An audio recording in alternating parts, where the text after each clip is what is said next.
Matapos ang success ng Magandang Dilag, balik GMA Afternoon Prime si Sparkle star Herlene Budol para sa bagong Kapuso series na Binibining Marikit. Bakit ako na lang palagi yung mali? Nakakapagod na! Meet Ikit, played by Herlene, isang tour guide na very proud sa pagiging dumagat remontado.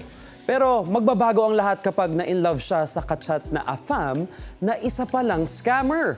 Magbabago rin ang buhay nila ng kanyang ama na si Isagani, played by Chris Villanueva.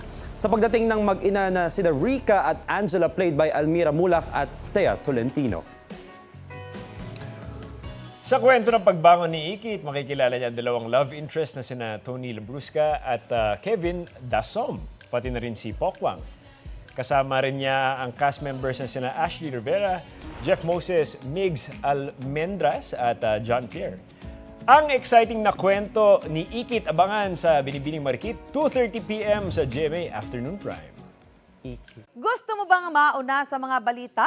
Mag-subscribe na sa GMA Integrated News sa YouTube at tumutok sa unang balita.